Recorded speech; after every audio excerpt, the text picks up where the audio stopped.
So we have a simulation that we're pretty happy with now. The next issue is the fact that we have these 300 frames before our timeline begins that we have to play every time we want to see this animation, and the fact that if I scrub, I can't really see my animation at all. It just messes everything up. So I'm going to show you how we can make this simulation semi-permanent. Now I say semi-permanent because we can always undo this, but this will allow us to see every frame of our animation, and it'll also allow us to scrub through the animation and get a better result. So I'm going to first select the N particle. So again, this is the way all of these particles are moving, like where are they at? And the way we're going to sort of bake that into place is called an N cache. So this is C-A-C-H-E, not C-A-S-H.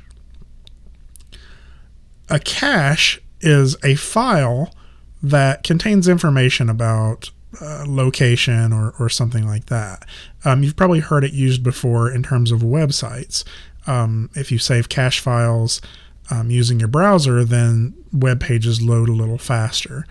In this case, what an N cache is going to do is it's going to create a file in our project for every piece of serial and its location for every frame of animation. So again, it's really important that you've set your project at this point. If I go to Ncache, create new Ncache, what we're using is an N object.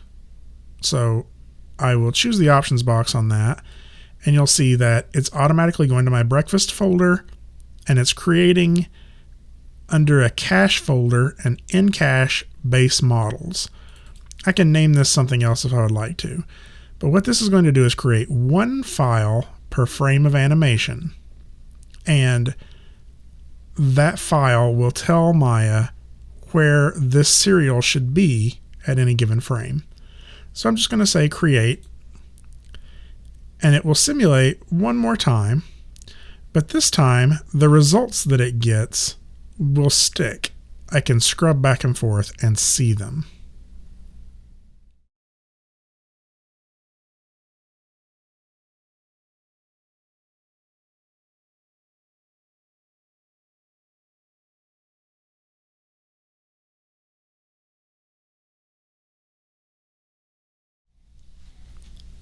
So now the caching process is finished, and you'll see that if I scrub in my timeline, we're able to see every frame of animation now.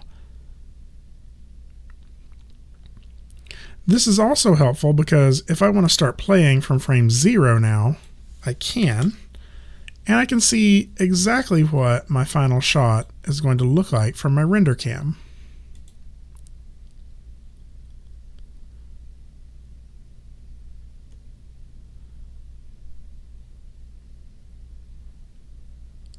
So that's looking pretty good.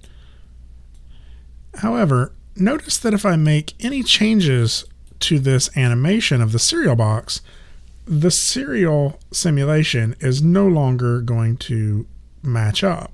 So if I move the serial box and set a keyframe here, then my serial simulation is still going to simulate as if the box were somewhere else. So basically, this is very similar to setting a keyframe on this simulation that tracks everywhere it is at. So if I need to change the serial box animation, I would then have to delete the cache that was created for the simulation and recache it. I could do that by going to Ncache and delete cache.